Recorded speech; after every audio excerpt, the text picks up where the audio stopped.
And even with AI, I think the workflow won't really change. But now you also have immersive audio in Teams or even in Zoom calls, like how we humans are influenced by sound in a good way. Are there any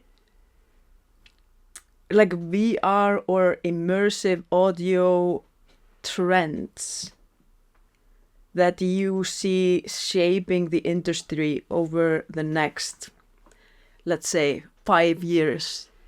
Yeah. I mean, 3D audio is such an umbrella term for me, like everything that is somehow connected to not having sound only left and right, but all around you, could be part of 3D audio. And the extreme example is gaming. I mean, gamers already know when they play like an first-person shooter, how important it is to hear where the enemy is. So you would know, okay, he's hiding here, and then I move there, and then I get my points, or I don't die, I guess. Which is a fun example, but obviously not really helping in the industry, or it's not considered useful in the industry. But I mean, gaming is a serious industry. Yeah. They make more money than, I guess, the film industry or even the music industry. So having 3D sound for such immersive games makes totally sense. And this is just one of the use cases. I figured for myself, I'm not as much of a gamer, so I try to find other solutions. I'm also not as much involved in the film industry anymore, which, as mentioned, is a thing. You do have immersive sound in movies. I think the workflow won't really change.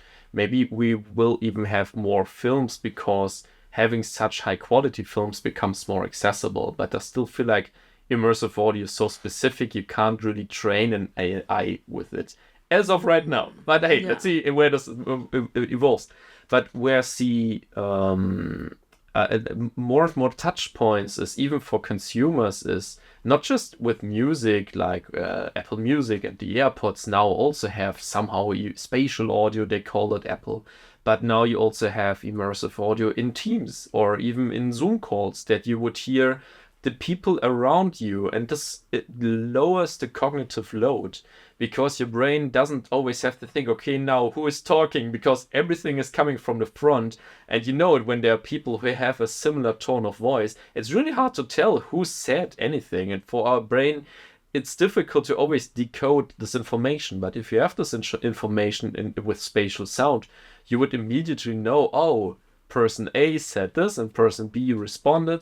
And it just feels more natural. And yeah, this is why Zoom calls are so exhausting. I mean, it's even called Zoom fatigue, that your brain always has to think, oh, everybody's sitting in front of me on one chair. Who's talking?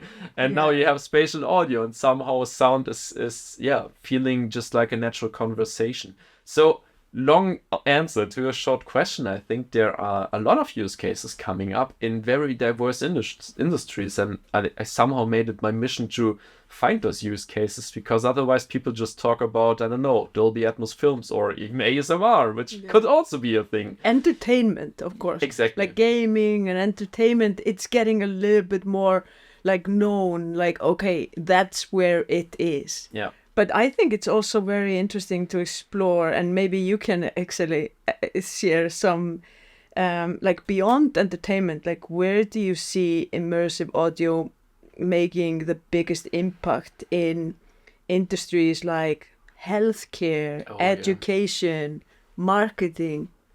Yeah.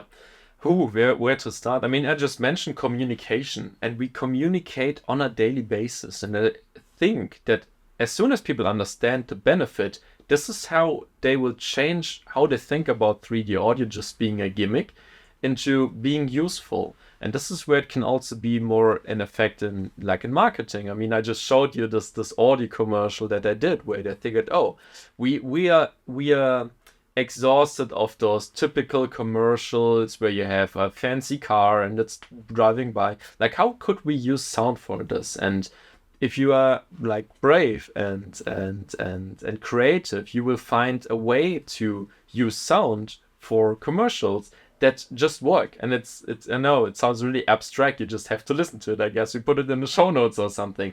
But there's so much potential because we don't really know yet what we can do with the technology.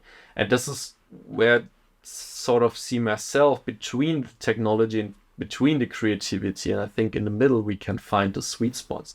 But there are also industries just like healthcare, you mentioned, all I would call like well-being. There is meditation, there is I don't know, binaural beats. Maybe you've heard of that. Like, it's like those weird sounds that people put on their ears so they can sleep better. Or isn't that ASMR? It's very there we go. It's very similar. I mean, it's the let's say the goal is similar, that you want to relax, and you relax by putting specific sounds onto your ears. I mean, it's scientifically proven that if you listen to bird sounds or like to the sound of the forest, you calm down, even though it's fake.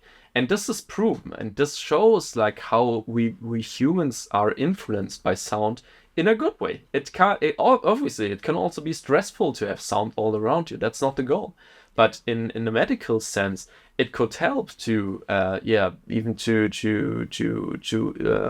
shorten the healing process. And this is proven that hospitals, when they are all white and sterile, it's just not good for your mental health. This is why the hospitals start to implement more like a greener image, like have at least images or like pictures at the wall. And you could think of this just the same with the sound. Imagine being in a hospital and you have those annoying EKG sound, like this beep, beep, beep, beep, beep sound. And then you have noise coming from any whatnot machine. And I feel like there's also so much potential, because the hard thing about sound is you have a blind spot. Because how would you know what good sound is like when you've not heard it before? And those manufacturers of those like medical machines, they've never thought about sound. It's ridiculous. Yeah, because crazy. Why would they? They just think about the machine, and the machine does what it's supposed, but you're not measuring what effect does it have to the patients.